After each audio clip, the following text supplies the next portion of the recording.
But guys, as I typically start off all of these reviews, I have to ask, how many of you have seen Resident Evil Apocalypse? I'm curious. Or any movie in the Resident Evil live-action franchise. T-Sweet, welcome to stream. T-Sweet, I have not. Well, there you go. I saw the first one. I think most people have seen the first one. It was awful. Okay. If you think the first one is awful, don't watch the other ones. Definitely don't watch the other ones. Darkslayer, seen it, hate it. Thiedman, I had the 3-disc box set of the first 3 movies. The trilogy at the time was called, Jeff. The trilogy. Thirdly, I have it on Blu-ray. I have only seen the first. A lot of people just pretty much have seen the first, or they've only seen the first 3. So we did have someone else that said that they thought that the latter ones were pretty good, or they enjoyed them more than the earlier ones. So to each their own. Now, guys, I don't think I saw this in theaters. I remember seeing the trailers for this in theaters. Matter of fact, it was when I went to go see, this is another very disappointing movie. Maybe I should do reviews for these in the future chat. The Matrix Revolutions. It was Revolutions, right? Was it Revolutions? Yeah. It was the 3rd Matrix film, and the trailer for this played in front of the Matrix Revolutions. And I mean, at the time, Chris was a little naive, and I was like, I like the first Resident Evil movie. This looks great. They got the liquors from the games. They have the nemesis. So there's Jill Valentine and Carlos. Whoa, my little brain was going off, Chad. Those synapses were connecting. Everything was going. I was like, I need to see that movie, and I never did. I never saw it in theaters. I actually didn't see Apocalypse, the second one, until right when Resident Evil Extinction, the 3rd film, was coming out. And it was probably like a week beforehand.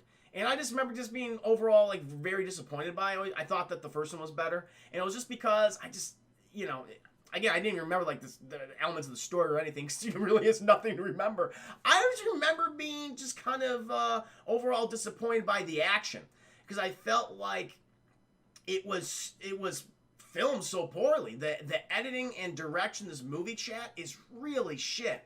And you could tell that they're working, yet the filmmakers are working with actors that just don't know how to fight, and they have to film around them actually fighting. So there's a lot of wire work, a lot of close-up shots of what's happening, and even when a zombie grabs somebody, it's not even that graphic. It's almost done in a very comedic way. Unlike even the first one, it's kind of horrific, honestly. There's not a kill in this movie that matches anything from the first film. Ingenuity, thank you so much for the 2 gifted subs. Oh, we gotta do a cartoon poll, chat.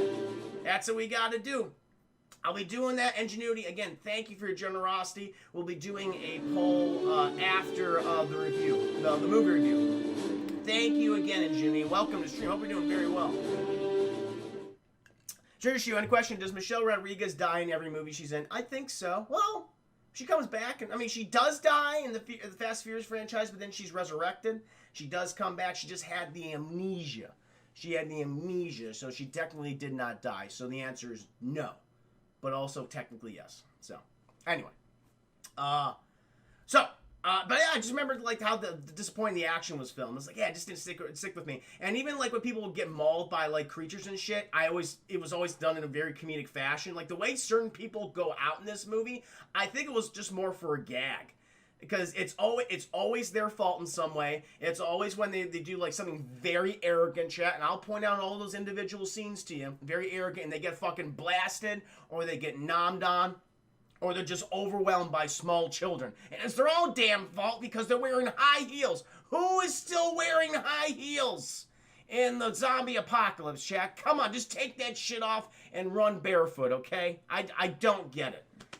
That kind of shit's just frustrating. And they point it out to you, chat. It's you see this woman just taking off, putting her not taking off, chat, my mistake, putting her high heels on. Jill Valentine wears high heels in this movie, and you see her just, I gotta strap these high heels on. She's just wobbling the whole time, trying to get away from these zombies. Oh my god, multiple times. And the only one who was practical in any sense, chat, I think, is Alice. I don't believe she's wearing high heels. I could be wrong though. She might be. There was a suit up-esque scene with her in the film, but I just don't remember. But yeah, I remember just being disappointed by this, and I actually liked Extinction at the time when I watched all the three of the films. I thought Extinction was probably the best one. That's the post-apocalyptic. That's when they went, all right, fuck it, we're gonna go as far from the franchise as possible, and it was set in like Vegas, very Mad Max influenced shit. I just kind of like the aesthetic. I didn't really care for Alice's mind powers and shit, which they introduced in the movie, kind of a little bit towards the end. But not really. No, they do. But again, it's through fucking word vomit. Yeah, it's through exposition, which again is a huge problem that I have with movies like this. Like, they don't make any attempt to build character whatsoever, and any sort of dialogue that we get is just to progress to the next scene in order to deliver more word vomit, more exposition, more. It's like, we need to do this. We need to get this girl. My name is Alice. My name is Jill Valentine. My name is Carlos. That's it. That's all you get from these people. And none of the actors have any sort of chemistry between each other. Thank you, Thunder Lee Grace, the 10 minutes. You want to step on pebbles if you had no shoes? I'm kidding. I know it's true. But here's the thing. You step on pebbles with fucking high heels, your goddamn ankle goes that way, and the bone pops out of your ankle, and you're definitely fucked. I will take the bare feet on pebbles. Thank you very much, sir. So, as I said, was not a fan. But, and so apparently not a lot of critics are a fan of this, because this is considered to be the worst entering the franchise. I mean, I don't know if this is to go by anything. You know, Rotten Tomatoes, the lowest Rotten Tomatoes score or whatever. But by people who have, I think, seen all these movies, it's generally considered the worst. But that didn't stop people from seeing it. It made $129.3 million worldwide and a budget of $45 million. So, almost made 3 times as much. It made even more than the first film. And so, Screen Gems and Constantine Films, the production companies that kind of have made these movies for the past, nearly 2 decades. They're like, oh, this is a goddamn franchise. We're going to keep pumping these up. We can expect to make this much from it. We'll keep the budget relatively moderately low. And that's what they've had. That's what they've done. And to great success. Commercially, not critically, Jack. But we're not talking about that now. Because we're opening up on Raccoon City, chat. And it's not zombie infested. There's no monsters. There's no nemesis. There's no lickers. It's a bright and sunny day. The reporter's out there. She's talking now. For those of you who don't like the heat, it's going to be a hot one. It's going to be 90 plus degrees. But hey, for those of you who have those allergens, nothing to worry about. Because allergies are down. No chance of getting the sniffles whatsoever. And so then, chat, we come from the reporter, and we're just seeing a nice neighborhood. Husbands are kissing their wives and driving to work. We got the paper boy. He's throwing his goddamn papers. Threw one into the sprinkler, that little son of a bitch. Bet he's going to get bitten, chat. Probably get eaten by a licker or something like that. But there you go. It's just a normal day in Raccoon City until he passed by a sewer grate, chat, and we go down below. And that's when we see it. That's when we see it, chat. It's the underground installation that we saw in the first film, The Hive. And we get Mila Jovovich. She's there, chat, and she's narrating the events of the first movie. She says, my name's Alice. I work security for the Umbrella Corporation for the secret facility called The Hive. We made bioweapons, and I started to get guilt. I got guilt feelings. I don't want to feel too guilty about that, so I leaked it to the press, and that's when things went haywire. I and one other person, Matt, good old Matt, we were the only survivors. But then we got kidnapped by Umbrella. We were placed in different spots. And, I woke up with no one around me. And there's some crazy shit going down. Okay? Basically, chat, all of it's saying is Umbrella's bad, Alice is good. That's all you need to know. But now we're back in the underground Hive facility. They're about to open that sucker up. And it's like, all right, ignore everything that she said and the warnings about the zombies. Let's just open it up. According to my T-virus scanner, there's no zombies in there. Open up the door. It's like, sir, maybe we should check the cameras. Open up the door. It's fine. And so they open up the big old door, and they send those scientists in there. They waddle on in, chat. And, of course, their little T-virus scanner, it starts beeping and booping, and it goes all the way up, and they all get overwhelmed, chat. There are zombies, and they start attacking. And then, we get the flashes to various TV screens, various reports, chat, and Raccoon City is under siege from a viral scare. It's very timely now, chat, very timely. Hopefully the coronavirus will not evolve. We're all eating each other. We don't want that. And so the whole city's being overwhelmed, chat. The RPD stars, they're overwhelmed trying to contain whatever the hell this is. And who do we see, chat? in her little apartment. We see flashes of it. It's like newspaper clippings and everything. Stories on Umbrella. Disgraced Stars member laid off from department, chat. And she's grabbing her gun. She's grabbing her shirt. She's grabbing her 9-inch high heels, which she'll definitely won't trip over while she's doing all her action. She's putting all this shit on, and she goes out the door. Who is that person, chat? We're going to find out in a minute. Then we find ourselves the RPD headquarters, and the police are just like, let's just arrest zombies and see what happens. And they're just munching on everybody, chat. The police officers, the other people, the other detainees, everyone's just screaming. It's chaos. And then we see her, chat. She barges in there. She pulls out a pistol, and she just starts blasting everybody. Everyone in handcuffs, chat. It's like, geez, this is not the kind of justice that I'd expect in RPD, but it's okay. Because she says, these are zombies, motherfucker. Aim for the head. And it's Jill Valentine, chat. What a reveal! And I'm going to tell you right now, Sienna Gilroy, I'm not too familiar with, with her as an actress, and I don't blame her for her performance in this movie, but Jesus Christ, she's bad. She's not great.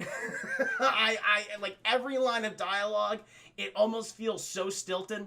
Like she's kind of like looking off screen to see what her next line is. And yeah, it's not her fault, because all the actors in these movies feel that way. Unless you're British. Unless you're British, then you can deliver this dialogue with grace. And we'll get to those other characters later on in the film. But Jill Valentine, she's saying, like, get out there, grab a fucking gun, and shoot these things in the head. We see Mike Epps, chat, and he's sassy black. And he's, saying, I gotta get the hell out of here. This bitch is crazy. Because he's trying to get munched on by a fellow zombie chap that he's handcuffed to. And Jill Valentine, she shoots that zombie in the head. And then she, for whatever reason, shoots... I don't know why she does. She could have found a fucking key, chat. But I guess she's like, listen, we're on a tight fucking schedule, Mike Epps. And she shoots his handcuffs off. He's like, thank you. And she's like, now take care of yourself. And then Jill Valentine, the rest of the RPD and stars, they leave the office of chat to go out into the wilds of Raccoon City. Yeah, Maurice's Twitch, welcome to stream. He hams it up so much. And again, it's like, I guess you're either too serious or you're too funny in this movie. Or you're just there to deliver expositions, that word vomit, chat. But anyway, we go out into the city, chat, and Umbrella, they're like, okay, we might have fucked everything up, so we're just gonna go ahead and collect all of our assets. So we see all these big black vans, chat, these big black vans.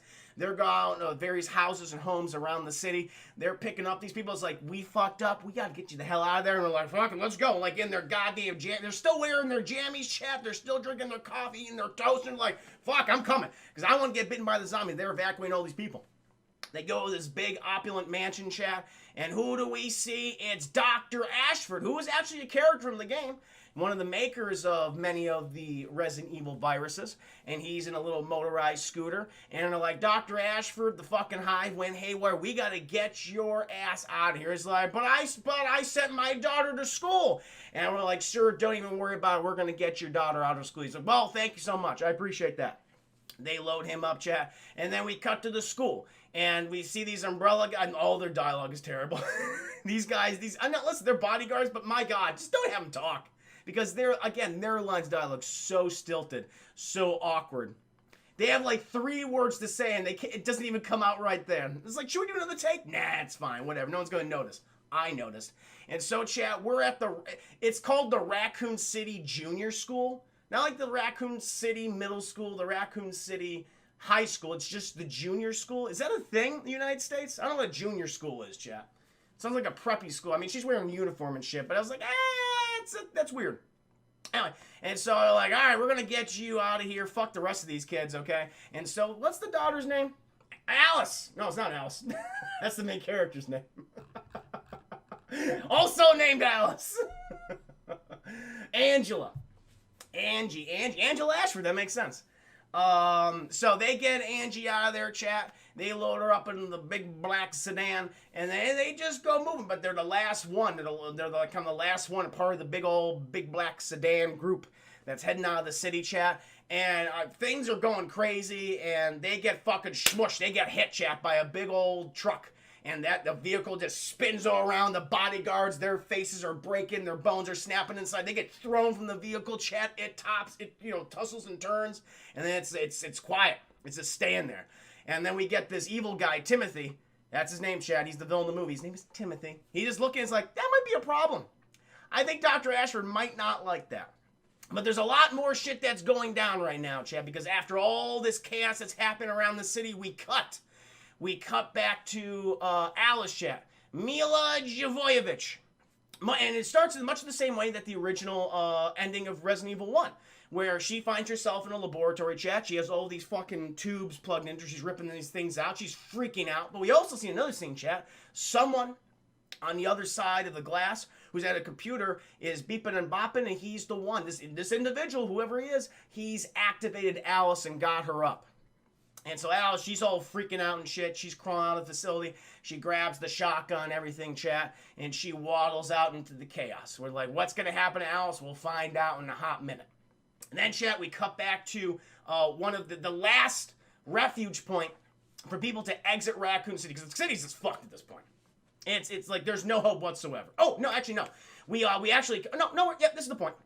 This is the point where we are. So this is the last refuge point, chat. And like everyone's just trying to get out of the city. We see fucking evil Timothy. He's in charge of the evacuation efforts and kind of the Raccoon City facilities, or the umbrella facilities in Raccoon City. And he's like, just have these motherfuckers come in one at a time. Okay, we got to make sure the infection doesn't come here. Because if the infection comes here, we got to close it off, okay? And then we gotta liquidate the city. That's what needs to be done. And they're like, okay, Timothy, we'll do that for you, man. He's fucking Timothy. Can't take him seriously. And so letting these people in one at a time, chat. But then we see someone in the crowd. It's Jill Valentine. She's like, hey, I'm important. I'm a main character. And they like, oh, she's a main character. Get back, you fuckers. And they let her come to the front. And she meets her friend, chat. Oh, what's her friend's name? Sergeant Peyton Wells, which I don't believe is a character from the games. He's a character created for the movie. But Sergeant Wells, him and Jill, they give a good old hug. She's like, what the hell are you doing? He's like, I'm helping with the evacuation efforts. He's a fellow STARS member, Chad. There's no Chris Redfield. There's no references to Leon S. Kennedy or Claire Redfield or Albert Wesker. None of that's there at all. This is a new character. I thought we could have named him Marvin at least, but no. I think not, Chad. And Wells is like, yeah, we're just trying to evacuate the city. And he's like, seriously, you gotta get the hell out of here, Jill. He's like, that's what I'm doing. That's why I came up here. And, but they see that the crowd's getting a little restless. People just want to get through there as fast as possible. And then we get this one guy. He just starts, he says, oh, and his daughter's with him. And he's like, oh, his heart is weak. He just does this all the time. He's fucking writhing the floor, chat, and his eyes are bugging out and spittle. And like, that guy's obviously infected. He's clearly infected. But I guess no one's told goddamn Sergeant Wells, because he just fucking goes over there. It's like, are you okay, sir? And he turns into a fucking zombie, chat, and he bites Sergeant Wells. Sergeant Wells, you should have listened to Jill Valentine the first time. Shoot him in the head. And so Umbrella, they start shooting at this guy. They kill him. But Sergeant Wells, he got bit, chat. And then Timothy, he's like, fucking things here. And he calls his boss, which we'll later learn, chat, is Lord Friendzone from Game of Thrones. The thing's here. What do you want me to do? Got it. Fuck all these people. Gotcha, boss. And so he's like, all right, close the goddamn doors. We're going to let them in. We're not going to let them in anymore. And so they start closing doors, chat. They close this shit up. They even some of their guys are still out there, though, as we know. They're still outside in the city. And Timothy's like, fuck them. Fuck them. I don't give a shit. Get them. Get all of our guys in there that you possibly can. But no, this thing is done. Mr. Pancake, thank you so much for the host and welcome to the stream. Hope you're doing well today. Ray Mango, good to see you. Clairfield was originally going to appear in the movie, but was dropped last minute. Oh no! There's enough characters to begin with anyway. Katie, welcome to the stream. Shout out to Wesker, such a legend. Was Wesker in this? I don't know if there was a Wesker Easter egg, I missed it while watching this movie. Maybe in a director's cut. I don't know. And so they start closing these goddamn doors. And Timothy, he tells his guys, all right, if anyone tries to come over the walls, you just fucking shoot them. Live ammunition, live rounds. And they're like, really, Timothy? We're going to use live? Yes, okay, live rounds. And they fucking load up those live round shit. And they just start shooting up in the air. Crowd, they disperse. And Timothy's like, all right, fucks, go back to your homes. All right, well, you're not getting out of the city. Meanwhile, where's the U.S. government, chat? There's no actual military here. Like, Umbrella just controls an entire city, and Uncle Sam is A-okay with that, man. As long as he's getting his pockets filled, he's okay with it. And then meanwhile, chat, we're following this helicopter, and it's going out there to do some reconnaissance, chat, doing some missions. And it goes to It's flying over. Oh, we also follow this woman who is running up this goddamn skyscraper. We cut to like smaller stories throughout the entire movie. And we're following this one story, this one woman who's running up these goddamn steps, and she has high heels on. It's like, lady, just fucking lose the high heels, okay? And she's stumbling the entire time and falling over. She's taking the time to put the high heels back on, chat. Why? What are you doing? Bad Shield, thank you so much to the 45 biddies and welcome to stream. Chris Ayers, good to see you. Hope you're doing well. Yes, Chris, me and Katie just binged the entire movie series. Wesker is now in Apocalypse. He's in Extinction. Ah, okay.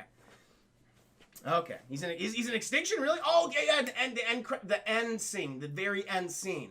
They set him up as the next villain. You're right. I remember that. And then in Afterlife, he comes back and he does the whole Matrix fight with Claire and Alice. I don't remember. It's been so long.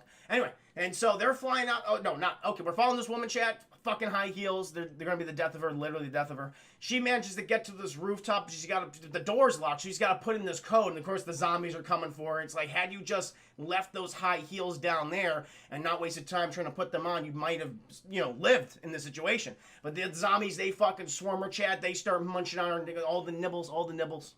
But she does put in the main code, and then she opens up the door. It's like, and then she starts running. And then, chat, we're up in a helicopter, the same helicopter that we saw earlier leaving the kind of the refuge area. And who's in that helicopter, chat? It's goddamn Carlos Oliveira from Resident Evil 3. That's what I'm saying, chat. This is a very loose adaptation of Resident Evil 3. It has two of those main characters, and that's the extent of the adaptation of Resident Evil 3. You got two of the characters from that game.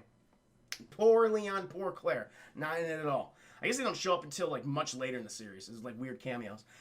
And so Carlos, he sees this shit and he's like, there's a woman down there. We gotta go help her. And the person who says we can't help her because he has a very thick Russian accent, chat, and it's Nikolai. But I'm like, that's not fucking Nikolai. That's Farkas. That's Farkas from A Christmas Story, chat. Remember the bully from A Christmas Story? That's him. That's the same guy. Oh, Bad Shields, thank you so much for the 10 biddies. What game, what script? That's a very good point. But Chad, it's not Nikolai. Again, Nikolai, he's the guy, most recently we played Resident Evil 3. He's the guy that's constantly betraying. He goes, I like money. Money is good. It's better than Russian ruble. He's like that character, but not in any capacity. But it's fucking Farkas from Christmas Story. Bahone Art, welcome to stream. I actually finally started playing the RE2 remake just last week. Nice, man. Thank you for the 100 biddies. Appreciate that. How are you enjoying it so far? Hope you like it. It's my favorite game of last year. So we got fucking Farkas and we got Carlos in the helicopter chat. And Carlos is like, we gotta save her. And Farkas goes, fine, we'll save woman. Maybe she has money. Much better than Russian ruble. And so they fucking take the helicopter down, chat. But of course, Carlos gotta prove what a badass he is. So he connects himself to a bungee cord, chat. And he just launches himself off the edge. And he starts flying down. And he starts blasting, chat. Pulls out his dual pistols. Blam, bam, bam. Kills all the zombies. And he goes down there. And he runs up to the woman. He's like, hey, you can come with us. Everything's going to be fine. She's like, no, when they bite you, it's over. He's like, no, we don't know that. We do know that. But, Carlos, he's a little dumb in this movie, chat. Not a lot going up there. And she's like, you can't help me. And she just fucking takes a nosedive off the building, chat. He's like, no. And he sees her like, yeah, she's smushed. And then Nikolai's like, we must go. I should say Farkas. Farkas says, listen, we have to get out of here. We got to go do our mission. Their mission, chat, is fucking dumb. Because what they do is, and we'll cut back to the scene where we're going to get to in a minute, but it's so stupid. So they get back in the helicopter, and they go to, like, just some area in the city. They land there, and they just start shooting zombies, like in a big circle. And they work for the Umbrella Corporation. And they just start shooting. It's like, you don't know what they're supposed to do. Well, I guess you can. No, you don't. No, because that doesn't come till later. So they just land there, and they start shooting in a big fucking circle for no reason. What was the point? That's not explained whatsoever. And then, chat, as they start shooting, and eventually some of them get bit and whatever, we cut back to the refuge, where Dr. Ashford, he's pretty pissed off about what happened. By the way, Dr. Ashford, played by Jared Harris, chat, a very young Jared Harris, who apparently is like, yeah, I'll do stuff like Chernobyl later in my career, but I gotta make that money, honey. Pay me my zombie bucks. That's what they were doing. And he's very upset because he's like, listen, I'm not going to leave this area, Timothy, because he's talking to Timothy during the scene, chat, until I get my daughter back. And Timothy's like, listen, man, We sent the big black sedan to go pick her up, but there was an accident. We think she might be in the city, but it's overrun, man. We gotta get you out of here. I'm sorry about your daughter. And Jared Nurse is like, no, I'm not leaving until you find her. He's like, we'll do the best that we can, Dr. Ashford. And Timothy, I'm going to tell you right now, he's not going to do the best he can. He doesn't give a fuck about that kid. And so then Dr. Ashford, Jared Harris, he goes back in his tent and he starts hacking. He starts hacking all the camera feeds, chat. He's got to spy on certain people. And he notices something. All of his credentials, all of his passwords were locked by Umbrella for whatever reason, so he can't get in there like using normal means. And then he starts hacking, chat. I don't know how he hacked in there, but he did. And he starts hacking into all the camera feeds around the city to find his daughter. And then who does he find, chat? Thank you, Omega. Thank you so much for the host. Welcome to stream. Who does he find walking those streets, chat? Making those tricks? It's Alice. And she's just walking around with a shotgun. She's like, this is interesting. So now we're following Alice, chat. And she's just walking around the city. She finds herself a gun store. It's not Kendo, sadly. It's not just some generic gun store. Like, you could have had some kind of references like that. That would have been a little fun. But she goes to the gun store, chat, and she starts picking up... by the way, the gun store, all the weapons and ammunition in the world. You would think the citizens of Raccoon City would just like, that's me where we're going to go since we're being attacked by zombies. But no. Locked up, secure, all the weapons in the world. She starts grabbing all these weapons, chap. Pistols, sawed-off shotguns, like double Uzis and shit. She's loading up, chat. Kevlar vest and pants and all that. But then, chat, she just starts kind of fucking freaking out and convulsing. And she's noticing they're just like giant turds in my arm. And they're crawling. And she has like giant turds in her arm, chat. It's very weird, like going through her veins. And they're going up to her neck. And she starts having all these weird fucking flashbacks to when she was being experimented on. She remembers Timothy, chat. She remembers Timothy in particular. She remembers Matt, who they mention has entered into the Nemesis program. And then she cuts back. She's like, I don't know what the fuck's going on. And then after that, chat, we cut back to Timothy. Apparently, he's aware that Alice is up, and he's like, all right, let's activate Project Nemesis. And then, chat, he's talking to this woman. She's like, yes, sir. And she starts beeping and bopping and booping. And then we cut to the same facility that Alice apparently woke up at. And we see this big old man, chat. And they're like cutting down his sedatives, cutting down his muscle relaxants. And that guy does not like that because then he wakes up, chat, stirs. It is the Nemesis. He's getting off that table and he's going to go out there and kill. Thank you so much. Who was that? A new follower. Night Owl, Night Owl 915. Thank you for the follow. Welcome to the stream. Hope you're doing very well today. So we got the big old Nemesis, and he's waddling out there, chat, to cause some destruction. I'm going to tell you right now, listen, I love practical effects. And this is a case where this practical effect just fails. It looks terrible. It looks like you squeezed a potato, like a very thick, mutated, and engorged potato man into hot leather. And it just does not look good. Everything about the suit just looks so plasticky, where if you just touch it, it's just fucking smooth and hard. It's like, it doesn't feel like flesh whatsoever. And man, it's outside. Like, that was the one part of the movie I was actually looking forward to seeing again. I was like, no. Nemesis might be one of the most disappointing parts of this film. Like, all of his action scenes are to me, like, just really goofy because they have to cut around and edit around him because the actor who's wearing the suit can barely fucking move. He's got these big fucking Frankenstein feet. And you can just tell, like, that he has, like, this wobble because the costume itself is so top-heavy. And when he's lifting these things up, he's not even aiming at shit. He's just like, I don't know what the hell I'm looking at, so let's see what happens. And they have to edit around that. Like, how anyone dies to Nemesis is beyond me, chat. We'll get to him later. Where are we after that? Oh!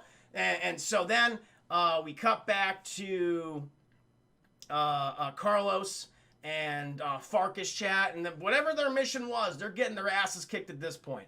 Like, they're losing all their guys. Well, their one guy that they have with us, I don't know his name. I think he's called Expendable Guy number 3. Expendable Guy number 3, he gets bit, chat. goddamn Carlos, he goes over there to save him from some zombies. He saves him, and then him and Farkas, they're like, okay, we got to get the hell out of here. Like, we got to call for an evac. Our chopper is not coming for us. The mission is a failure. Don't even know what the fuck the mission was at this point, Chad. That is not revealed. We got to go. And so they see a helicopter flying nearby. So we're just going to go towards that helicopter. So they hustling on over, Chad. The helicopter's like, it's landing on the roof. Let's go up to the roof. And the helicopter just drops these two big containers, chat, falls through this glass roof. And they're just about to enter the building, and the helicopter, it's fucking flying off. They're like, hey, Farkas is like, no, what are you doing? Come back. Can't hear you, Farkas. Can't hear from that far below. And Carlos is like, nah, I guess that wasn't for us. And so they go inside the building, chat. They lay expendable guy number 3 down the ground because he's not looking too good, chat. He's a little green in the gills. And they open up these big old crates, and they find a fucking giant rocket launcher and a giant minigun. And Farkas is like, I love these things, but we can't lift these up. And Carlos is like, these weren't meant for us. They were meant for someone else. And he looks up into the distance, chat, and then the fucking expendable gun number 3 bites him. He's like, ah! He fucking screams, and then Farkas just shoots the shit out of him. So now Carlos is bitten. Whoa, what a turn, chat. Didn't expect that at all. A little twist there. I thought Carlos was going to be one of the main characters in the movie. He might not be now. And so he's like, oh, this is bad. And so after that, eventually, we cut back to our group, Jill Valentine, Sergeant Wells, and I think they also, do they run, oh yeah, I forgot, chat. They also run into a reporter lady at the refugee point, and she's doing a story. She's trying to cover all this because she wants her Emmy, chat, and she's following these two tough people because she has no survival instincts whatsoever.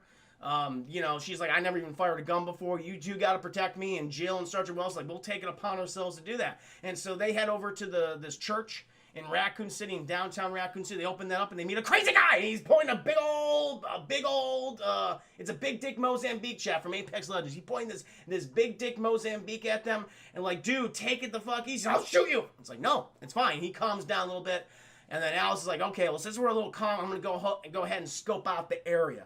You keep an eye on our friend right here. He's just constantly just waving the pistol around, chat. And so she goes off into this little area, chat, and she notices in the room, I guess the quarters, chat, she sees this woman. She's just sitting by the fire in this armchair, and she goes over there. She's like, ma'am, are you doing okay? Everything all right in here? And then she notices all around the old woman in the chair, chat, body parts. Really cheap looking, obviously fake body parts, and then she appears around the chair, chat, and she's a zombie, and she goes and she tries to get Jill and all that, but she's chained to the thing. She's chained to the chair, and then she turns around and it's the priest, and it's like, oh, it's even scarier.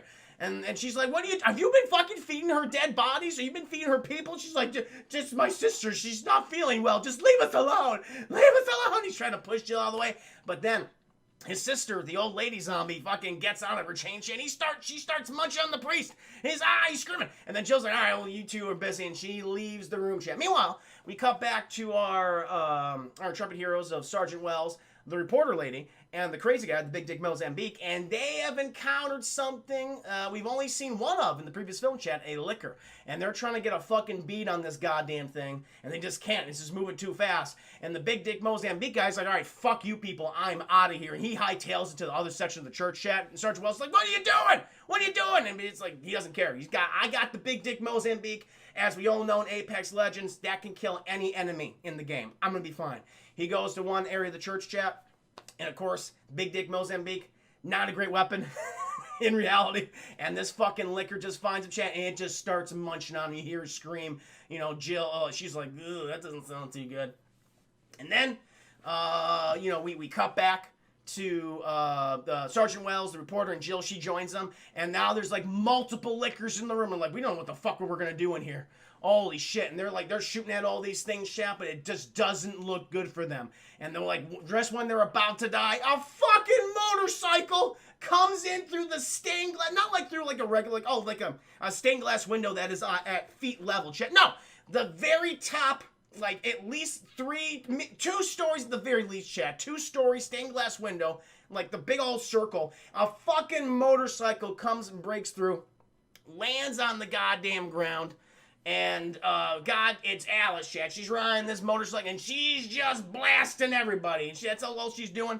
She turns the fucking bike around. She's like, stay the fuck down. And then she revs up the bike again. She's running, like, this liquor is like right down center, chat. She revs up the bike. She goes right for it. And then she does a fucking backflip off the bike, shooting in midair at all of the other liquors around her. Bike hits the liquor den on. The liquor's like, oh, this is mine now. I'm gonna hug this thing. He hugs the fucking bike, chat, and then Alice, she just shoots these 2 pistols off, and you get like very slow motion. It doesn't look good at all. Very Resident Evil 5 and 6, chat. As you can tell, this was influenced by this movie. And it blasts the motorcycle's gas tank, chat, and it fucking blows up the liquor. Bad Shields, thank you so much for another 10 biddies. You should really watch the making of feature of the DVD. Do I want to? Do I want to watch that? I don't know if I'm going to enjoy that. Oh, man. Oh, God. I'll read your comment in a second, Larry Miguel. Okay, welcome to the stream, by the way. Hope you're doing well. She turns around, there's another liquor behind her, and it's like, she's like, oh, I'm going to shoot the fucking cross so it falls on the liquor. She shoots the goddamn cross, chat. It falls on the liquor. It dies. It's crushed to death. Another liquor jumps forward, chat, and she pulls up her big old sawed-off shotgun. She blasts that thing's head off in slow motion. She takes out all 3 liquors, chat. Easy peasy. And Jill's like, who the fuck are you? And she turns around. She says, I'm Alice. It's like, whoa. That was badass. Where are we now? Oh, Larry Miguel.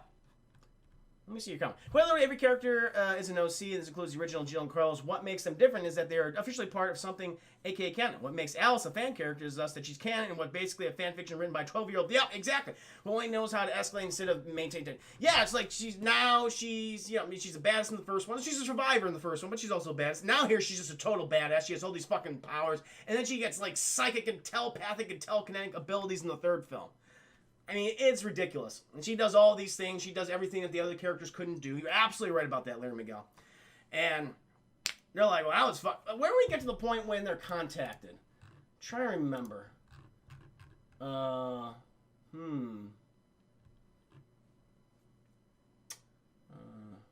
yeah, I know now.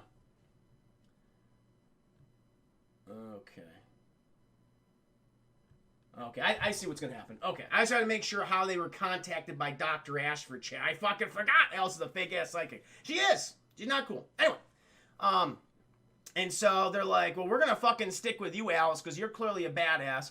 And so they go ahead, they go off into the great unknown, chat. And I think they come upon like a phone or something. Oh, no, like a phone starts ringing, I think, or something like that. I think like a phone starts ringing.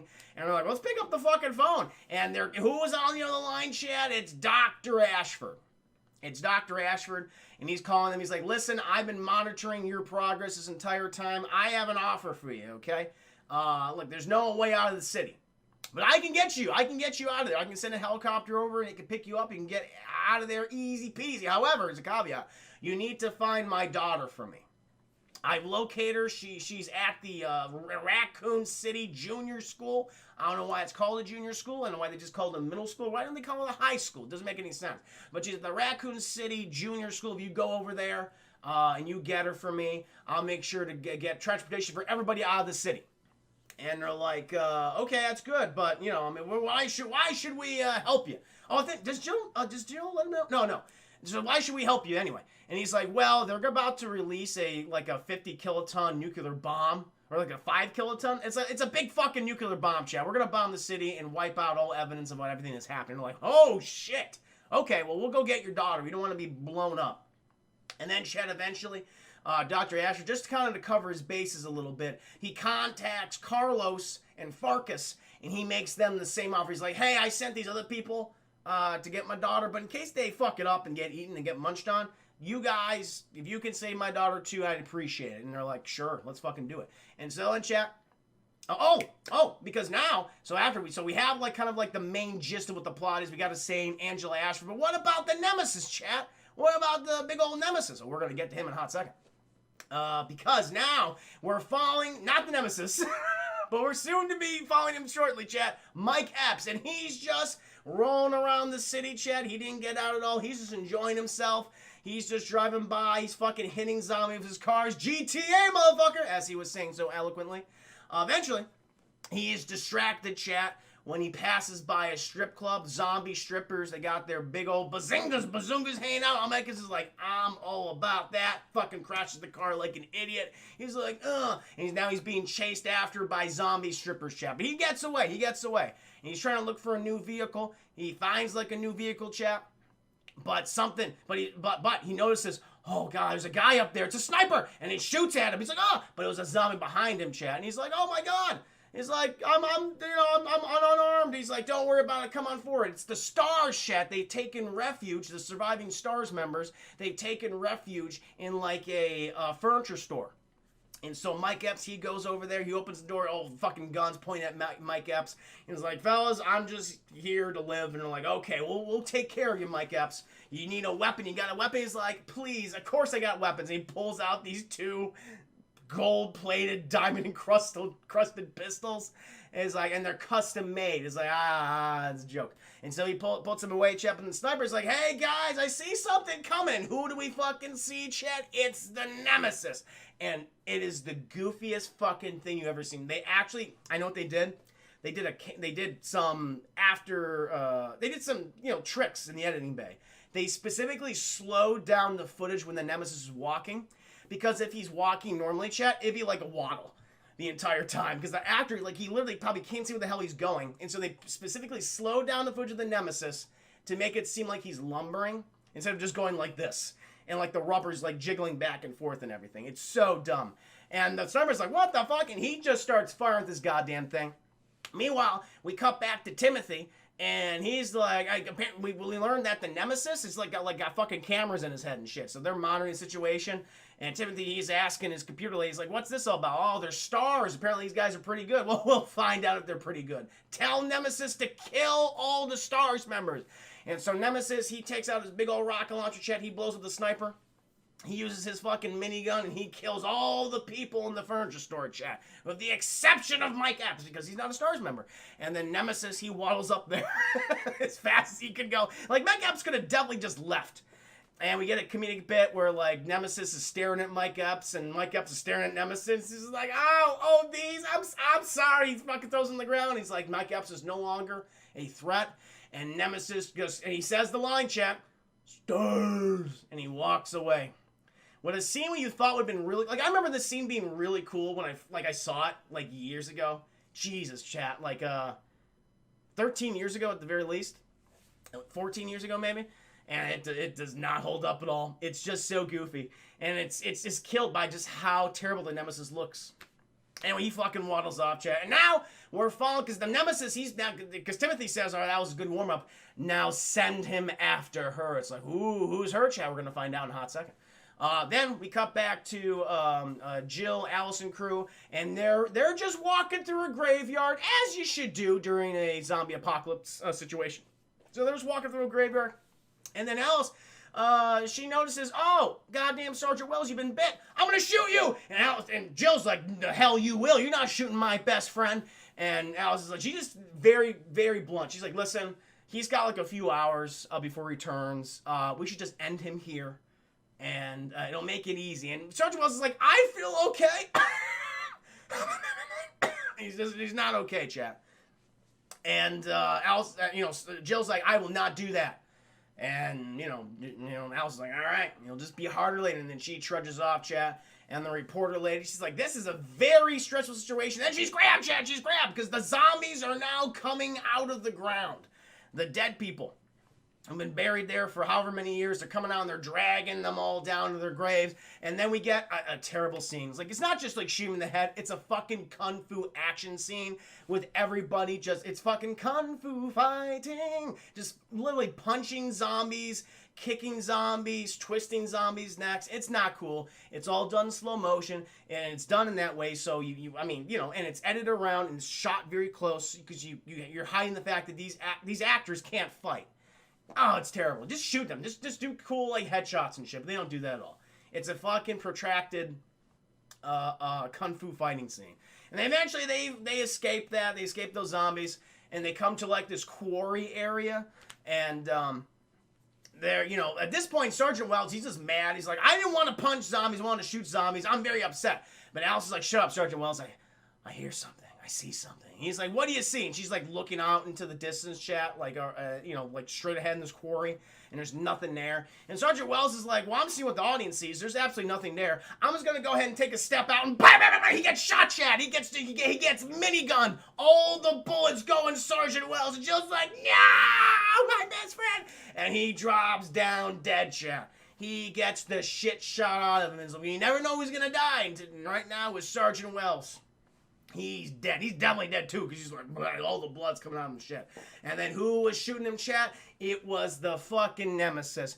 And Alice is like, all right, you gotta go. You gotta get the hell out of here. I'm gonna handle this. Because then Alice gets all the flashbacks, and Matt, and it's like, what does this mean? What does it mean, these flashbacks, these visions? And then goddamn Nemesis is staring down, and then we get Timothy, chat, because he sees through Nemesis' eyes. He's like, we found her. And then we'll put these two to the test. We'll see which is the superior experiment. And Alice, she drops down there, chat, and she runs up to Nemesis, and they start fighting. They start wrestling, chat. They start kind of shooting at each other, though clearly Nemesis has the advantage, because he just fucking bitch slaps her, backhands her, chat. She fucking flies into a concrete pillar, gets the wind knocked out of her and everything. And Nemesis, he just fucking waddles over. and as I told you, chat, they slow down every time he's moving, because they don't want that weird rubber jiggle to happen. So he's going over to it. Alice is like, I am thoroughly unprepared for what's happening right now. And so she goes into, I guess, this little work shed. And, she goes into a building. So she jumps into this building here. And the Nemesis, he's just fucking waddling after her, chat.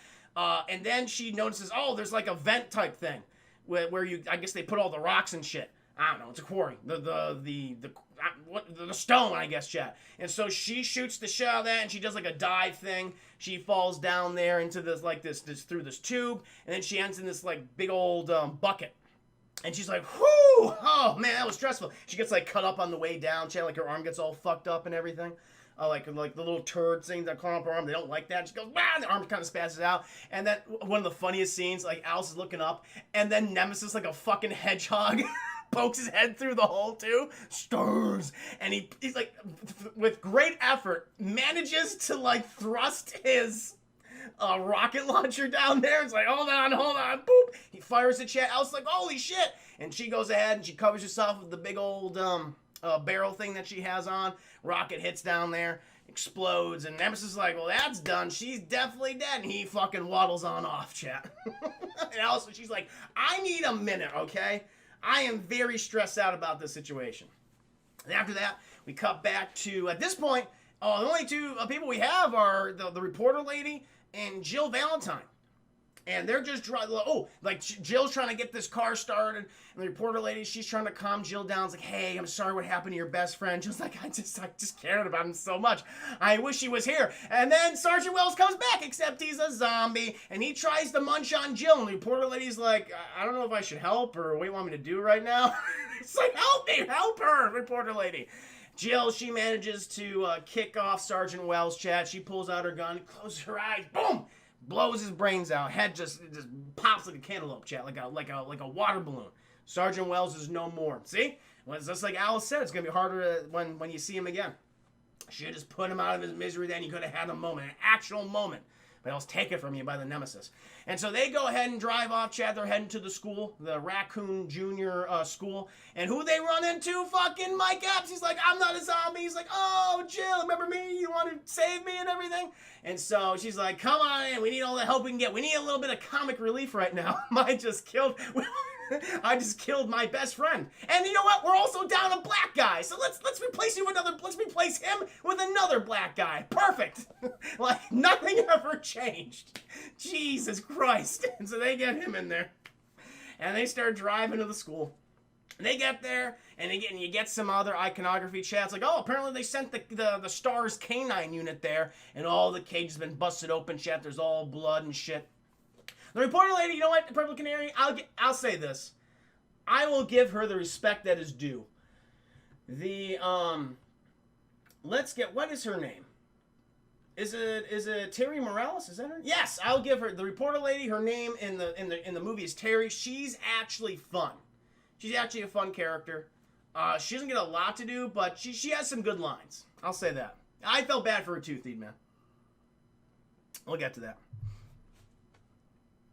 Underworld series or RE series, which is more tolerable? Ooh, lazy. That's a hard question. I don't know if I can answer that. I really have to think about that. Underworld, maybe.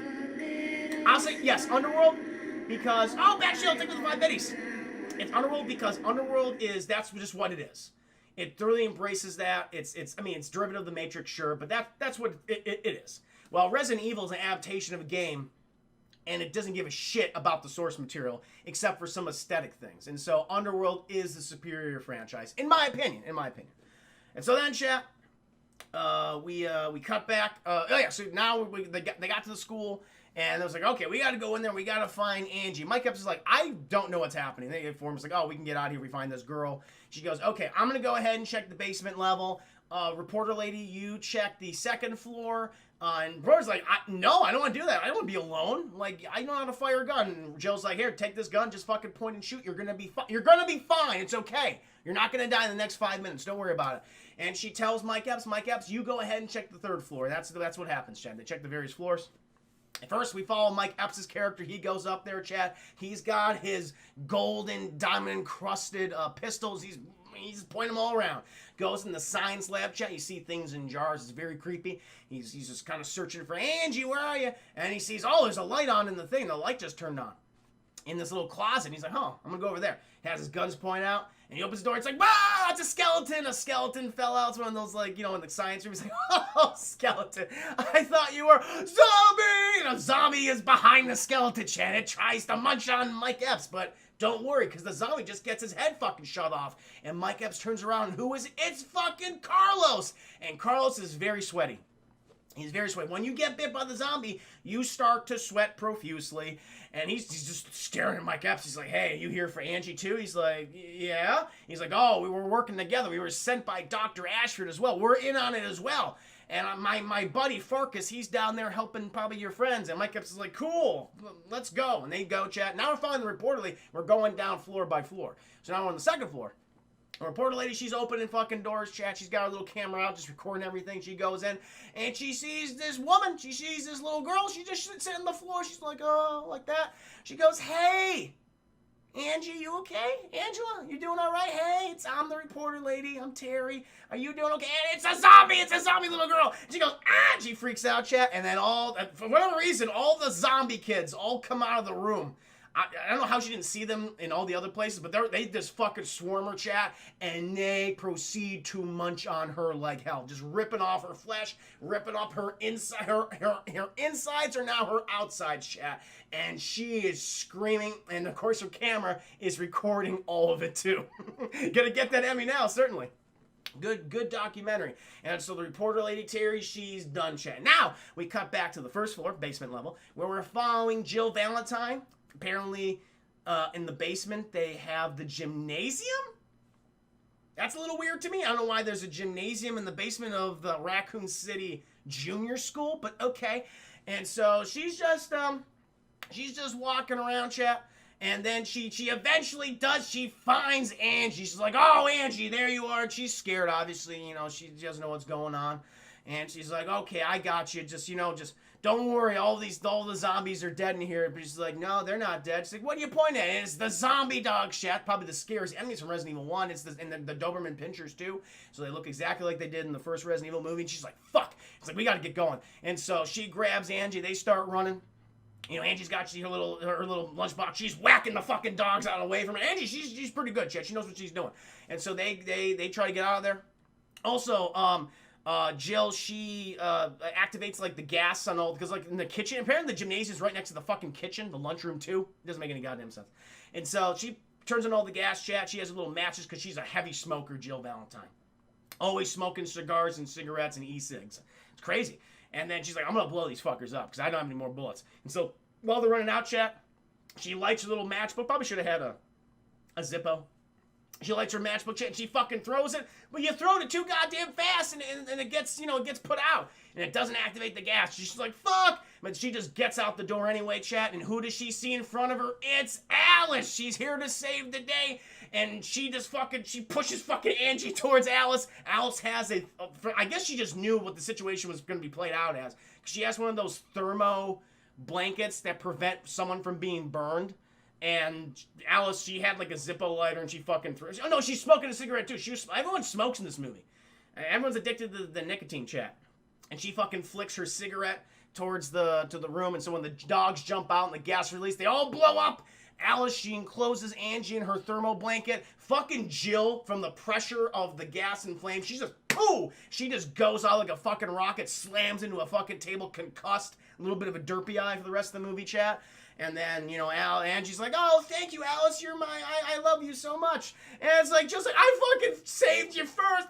You know, she can't really talk anymore, chat, because she got a little derp. And so Alice, she's like, oh, and she's just staring at Angie because she realizes, chat, oh, you were the model for the Red Queen in Resident Evil 1. Remember the hologram chat, that psychotic AI in Resident Evil 1? This is the same actress. It's the same character. Dr. Ashford created the Red Queen for the Hive. It's like, I see. And then Alice goes, oh, you little bitch, you're infected. And Jill's like, what? You're infected? And she's like, wait a minute. I'll show you. And then she pulls out her arm, chat, and she notices all these various marks on her arm, like injection points. And Alice, she has a flashback, because she remembers she has a flashback exactly as she's done in the rest of the movie, where she remembers being injected with stuff, and she was injected with the T virus. That's why she's got those little turds going up and down her arm the entire time. And because Angie knows you're infected too. And then Angie, she does a little backstory here. She's like, yeah, so my dad, he invented the T virus because I couldn't walk. And so he created this whole thing, and he injected me with this stuff, and it made me walk again. But it could also turn me into a zombie. So he, it's a biological company of Umbrella. They were interested in this product, and so for a bioweapon. But he also created a vaccine, and so I gotta inject myself with this, like, I don't know, every day or something, or I'm gonna turn into a zombie. And lo and behold, chat, in her fucking lunchbox, it's the vaccine. It's the vaccine for the T virus. And then fucking Carlos and Mike Epps comes down. Carlos is like, is that the fucking vaccine? Hey, I'm infected. And Alex's like, dude, why didn't you tell me you were infected? That is not cool, dog, as he says. And, you know, Alice is like, well, it's your fucking lucky day. And so Carlos, he gets a nice good little injection. Angie gets a nice little good injection. Injections for everybody. And so now I think they go up to the second floor and they find the reporter lady. She's just meat now, chat. These little sons of bitches just tore it apart. But they grab the camera too. Eventually they go outside and they call up good old Dr. Ashford on the phone. They say, hey, we got your daughter. When are you going to be sending this helicopter? He's like, listen, I want to talk to my daughter first, and I'll tell you where the helicopter is. And so it's like, fine. They get Angie on the phone. You know, doctor, she's like, oh, Angie, I'm so happy you're okay. We're going to bring you back, honey. Just save these people. They're going to keep you safe. And so they, Jill, or Alice, I think it's Alice. She goes back on the phone. She's like, okay, what are we going to do? And so Dr. Ashford says, okay, there's a helicopter nearby. It's technically not for you. You're going to have to take the helicopter, okay? But it's at this LZ point. You head over there, take out those guys. I'm sure you'll find a way. And you can just fly that sucker out of there before they drop a 5-kiloton bomb and blow the shit out of Raccoon City. And they're like, sounds good. And they run off, chat. But then, right when Dr. Asher's, just about to end the call, fucking Timothy, the villain, he comes up behind Dr. Asher. He's like, I knew you were doing that shit. I knew what you were doing. Close the laptop. He says, well, we're just going to have to meet them now, won't we? And so Dr. Archer's like, I might have fucked up. I might have put my daughter in even more danger. And then, chat, we cut back to our intrepid heroes. They find the helicopter on top of this building. It's the LZ. And they just start wrestling and shooting with all the Umbrella. Now, these poor schmucks, they were just doing their job here, chat. Yes, they work for Umbrella, but they were just doing a job. They were just waiting for somebody. That's all they were doing, is waiting to collect a certain asset, chat. And they're just being all fucking taken out by Jill and Alice and Mike Epps and fucking Carlos. It's rough. And so they're all dead, chat. They board the helicopter, but then, oh my god, who's in the controls? It's fucking Timothy, chat, the villain. Timothy's there, and he's telling them, listen, you guys ain't going anywhere. He fucking knocks everybody out, chat, and he ties everyone up. He puts them all outside. Alice, she eventually comes to, and Timothy explains his evil plan. He says, listen, we created you in a goddamn lab. You are Umbrella property, okay? You're my little pet project. And we get more flashbacks, more visions, chat. She remembers his face, remembers him injecting her with things and everything. But you're also competing with another project of ours. And then who fucking waddles up there, chat, and he's jiggling, he's bouncing around? It's the Nemesis. And he explains the Nemesis, he's just a mutation. A de-evolution, if you will. You, Alice, you are an evolution. You are the perfect specimen. Now, please, you know what? Fuck all these people. Just go ahead and come with me. It'll be great. And you know what? Let's, it'll be perfect. Let's just do it that way. Alice is like, I'm not going to fight for you. I won't do that. He's like, oh, really? All right, fine. And so he just fucking takes out his gun, chat. Dr. Ashford's there, by the way, setting up the scene. And he's like, he just fucking shoots Dr. Ashford right in front of Angie. Fucking Angie's coated in her father's blood. She's like, oh, she's screaming, chat. And she's like, listen, I just killed a valuable asset to Umbrella. Might have been a mistake in hindsight. And that's to show you how I will definitely kill your friends unless you come with me. Or, is the other option, you can fight the Nemesis. And Alice is like, I'll fight the Nemesis. And, she's like, I don't really want to, but he's like, all right, fucking fight. And so, it's so dumb. Because now, chat, we get the worst fight scene in the entire movie. Timothy, that's exactly why I keep saying Timothy. It is such a terrible bad guy name. Oh my god. Because the Nemesis, he just like, now it's just going to be fisticuffs. That's what the Timothy wants. And so the Nemesis, he drops his rocket launcher, he drops his minigun, and then Alice and the Nemesis, they just start wrestling, chat. They start punching.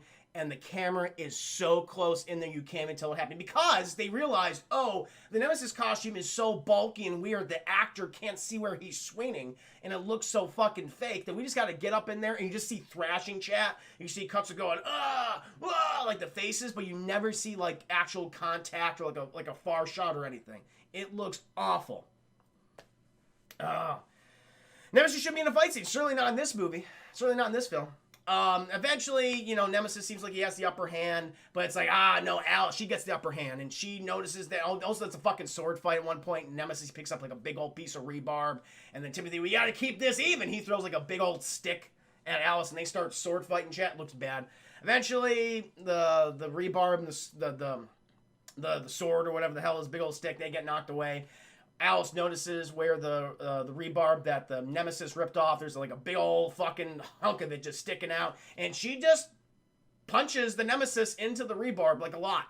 Until he goes, bah, bah, bah, and he's stabbed through the tum-tum, chat. And every time, so stupid, every time Alice punches the Nemesis, she gets a flashback to Matt. Until she's like, oh, I'm remembering everything. And she's seeing what the Nemesis went through. And she realizes, oh my god, the Nemesis is Matt, the guy I was falling in love with by the end of Resident Evil 1. She looks at the Nemesis, big baby blue eye, and it is the big baby blue eye of Matt, chat. And Nemesis, he's like, looks in the Jill eyes, he's like, ow! But then he realizes, chat, oh, I'm not a monster.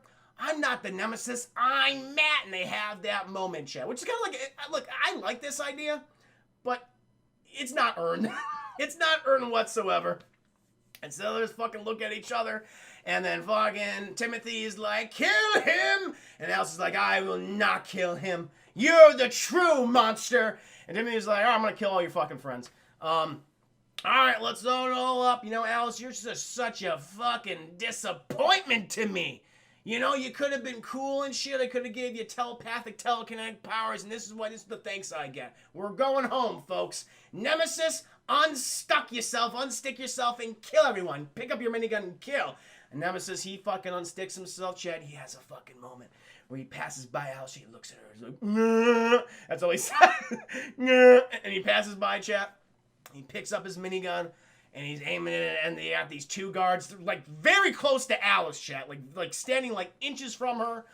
And, fucking Timothy goes, Nemesis, kill! And Nemesis does just that, chat. But he doesn't kill Alice. He starts shooting all the Umbrella employees. Matt's alive in there, chat. And he starts shooting. Carlos, by the way, he gets out of his handcuffs, chat. He had, like, this little knife thing, and he pulls them out. He frees Jill, who frees Mike Epps. They start wrestling and shooting everybody else. Alice, he starts shooting too. And now it's a team-up between Team Alice and Jill and Carlos and the Nemesis. And they're fucking blasting everybody, chat. And it's a very overlong action scene to the point where it's like, I've seen this same exact action scene at least 5 times now. Let's fucking get to the end, okay? And so eventually, they send in some fucking attack choppers, and Nemesis, he just starts blasting these helicopters, chat, until they explode.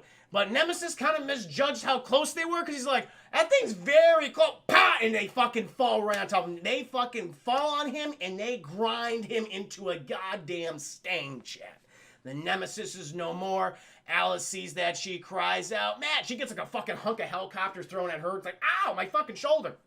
And she's just staring at what was left of Matt Nemesis. Fucking Carlos comes over. He's like, we got to get the fuck out of here, Jill. And, you know, she's like dragging her away. Timothy, he's like, get the fucking helicopter up there. Come on, let's go. What, don't you know how to fly this thing? And the pilot said, it's Mike Epps. He's like, I'm sorry, brother. I only know how to drive a Cadillac. Yeah, it's that kind of line, chap. Deus, welcome to stream. Chris, you are horrible. Why am I horrible? What did I do? What did I do? That's what he said. Dark Slayer, what was that, Chris? What do you mean? What are you talking about? Oh, man. Anyway, you'll mention what was so horrible about my description. So eventually everyone fucking boards the helicopter, chat, and they're like, Timothy, you were so mean to us, fuck you, and they kick him off the goddamn helicopter, chat, and he fucking falls down there. Fern, welcome. So maybe it is awful. It is an awful movie. He falls down there, chat, fucking breaks his ankle, and he's like, he starts blasting all the zombies, chat, but he only has so few bullets left, and he's like, fuck, and he points the gun at his head. Click. No more bullets. He miscounted his bullets, chat. Bad Shields, thank you so much for the 75 biddies. Best line ever. Thank you, Chris, for this review. Which line was? I don't even know which line it was. You mimicking. Oh, my mimicking Nemesis. That's what he says. No. That's what he says. Anyway, so he fucking pulls the thing. Oh, the Cadillac line. Oh yeah, that's what he says. That's what he says, man. He fucking pulls the trigger. No more bullets, and he's like, "Oh fuck, I'm about to be like torn apart." But then, chat, who's the zombie to get the first bite? It's Dr. Ashford. Jared Harris. He crawls up on Timothy and starts munching on Timothy's face. Chat. Timothy's like, he's screaming, chat, and then all the zombies swarm around. And they all start tearing apart. Like, choke on it, except with the German accent. And now, chat, we're following the helicopter out, and they're like, "Oh shit, the fucking jet just passed by." Because now we're seeing the missile entering the city, chat. And the fucking missile, the 5-kiloton missile, it goes off and boom! The big nuclear explosion. But our intrepid heroes, they're not out of the city yet, chat. And they're trying to close up the helicopter. Like, we gotta close that shit up. Come on. But then some of the fucking, I don't know, metal from, I guess, the explosion, it gets inside the helicopter. It's heading right towards Angie, chat. Right towards her sweet little head. And Alice is like, not today, hot metal. And she uses her body, chat, to block the hot metal from piercing little Angie's noggin, and it goes right inside of Jill, chat. She is fucking punctured, and her, like, all up in her chest and stomach, and it's like, and there's blood. Everyone's like, oh my god! And then Jill's like, I can't breathe or talk, and she sounds like Matt, chat. She sounds like Nemesis now. And so she's passed out, and like, we're good. Mike Epps like, we're going down, motherfuckers. And then, chat, the helicopter crashes. It crashes. And we cut, like, I guess several hours later. And who do we find, chat? Fucking Lord Friendzone from Game of Thrones. And he's inspecting the wreckage. It's revealed that that was the person that Timothy was talking to the entire time. He's surveying all this shit. And he says, we only found one body. And he uncovers the body, chat. It's Alice. And she's dead. Like, real dead. He's like, that's unfortunate. Take her back to the laboratory, and he covers the body back up. And then, chat, we get, I think it's like, what, 8 months later or something? I don't know what happens. It's 6 months later, and she's in a big old fucking, like, Bacta tank from Star Wars. Remember when Luke was, like, in the Bacta tank on Hoth? Same thing, except it's a little greenish hue. And good old Lord Friendzone, he's knocking on this thing. Alice is like, what the fuck? She wakes up. And you're like, oh, her vital signs are going through the roof. We see, that her telepathic and powers and telekinetic powers are activating. And he's like, good, release her from the tube. In hindsight, probably dumb to release her from the tube, but they did anyway. So they release her from the tube, chat. And she's all, she doesn't know what the hell she's doing. She's like, and Lord Francis is like, hi, how you doing? And she doesn't know what the hell's going on. And he's like, okay, we're just going to dry you off. Do you know your name? And she's like, my name? He's like, yeah, okay, she's a little derp. She got a little derp. This will be easy, guys. All right. Yeah, just keep track of her vitals and shit. But then Alice, she gets, after all the she gets some flashbacks, chat. And she remembers seeing Timothy's face. And then the face right below, it's fucking Lord Friendzone, chat. She's like, you did experiments on me too! And she goes, my name is Alice, motherfucker. And he turns around, he's like, oh shit. And then she starts wrestling, chat. She starts beating the shit out of everybody. She uses like a fucking pen. She stabs this one guy and he's going, his fucking little brains, and they turn inside his head and scrambled eggs and shit. And he's dead. And then everyone else is getting their asses kicked. Lord Friendzone, he gets pushed out of the way. And now she just fucking takes off. She's in a new umbrella facility somewhere in Virginia, Chad. That's where she is. And she's running through this lobby area, and they got the security guard, and he's watching the monitor. He's like, I gotta call this in. Hey, I gotta... And then his eyes and nose and ears all start leaking blood, Chad. His head is just... And we realize that Alice is looking directly at the camera. She has telekinetic powers. And she's pulling a fucking move from Scanner's, Chad, until his head pops like a tomato in a microwave. And he's dead. And then she walks out. She's about to walk out, but then and everyone's got like their guns trained, all these umbrella employees, but then this big black sedan pulls up, Chad. Who walks out? Fucking Jill Valentine, Carlos, and Mike Epps, but they're all dressed like umbrella employees. What's going on? And they're like, stand back, people, we got this. We're gonna take the asset to a new location. They load her up in there. It's a ruse, Chad, it's a ruse. They load her up in there, and like, oh, sure, we'll stand down. You're clearly more important than us. They get her in the car, and they're at the last checkpoint, chat. And they're like, hey, buddy, we're going to be leaving. But the security guard, he's a smart one. He's like, yes. Let me just go ahead and scan your credentials, and I'll make sure to get you through. And he calls fucking Lord Friendzone. He's like, hey, these fuckers are trying to escape. And Lord Friendzone, he's been fucking kind of derped a little bit, Chad. He's not looking too good. He's like, let him go. And the security guard's like, all right, shit, fine. You guys are free to go. And then Lord Friendzone talks to his computer lady. He says, activate Project Alice. And the beeps and the bops and the boops happen, chat. And we see through Alice's eyes that, much like Nemesis, that she is an umbrella asset. She's under control. And Lord Friendzone is looking through Alice's eyes like, oh my God. And Jill knows something's up. She's like, are you okay? You look a little weird. And Alice, again, doesn't say anything. She just looks out. And then we get a faraway shot, Chad, of we're leaving Earth all the way up. We know we're in Virginia. And then we come up to a giant satellite controlled by Umbrella. And that, Chad, is Resident Evil 2. Apocalypse. A terrible film. I think this movie had a profoundly negative impact on the video game franchise. I think it started here. Not even the first film, but it started here. And that's why I think that's a part of the reason why I despise it. But on the end of the day, Chad, this is just a terrible movie. The action is bad. The acting is bad. The direction is bad. And the editing. Oh my God, the editing is atrocious in this film. How they constantly just hide the fact that these actors can't fight. That your selling point for this movie. It's the Nemesis, one of the most popular enemies in the Resident Evil franchise, and you have to shoot around him because he sucks so bad. This film, chat, honestly, oh God. Is there anything redeemable about this? I don't think so. I just don't think so.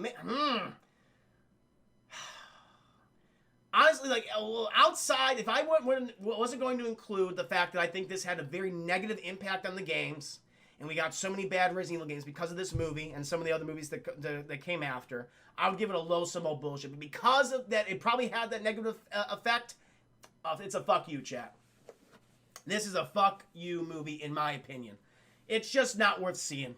It really is not. Yeah, sorry. I know we have some people in here that enjoy these films. I even like the first one. I even like the third one. To a degree. But this one is truly, truly awful. I would not recommend seeing it. I like it. Yeah, no, I get it. See, like I said, there's people that like it, but I am no fan. No fan. Why did Paul S. Anderson make his actors do fight? I don't know. He didn't want to do that to his wife, I guess. Funny enough, Paul is S. Anderson, right? Was it W.S.? No, Paul W.S. Anderson. He didn't direct this film. It's actually directed by someone called Alexander Witt. King DJ, thank you for the 20 biddies. Welcome to stream. Hope you're doing well today. Welcome. Oh, appreciate it. I'm not familiar with Alexander Witt yet. Yeah, he's a second unit director of photography in a ton of projects. He's only done. He's directed Resident Evil Apocalypse, and he has 2 films that are currently in production that he's a director of called Red Square and Feathering the Wind right now. So they're probably on delayed because of the coronavirus. So he's done a ton of director of photography things for other directors, but he's only had one where he was the director, and that was Resident Evil Apocalypse for good reason, I imagine. Yeesh. Sorry, Chet, this movie was trash. It is absolute trash, Chet. Yeah, I am not a fan. Like, if we ever do a review for Extinction someday, then that'll be a lot more fun.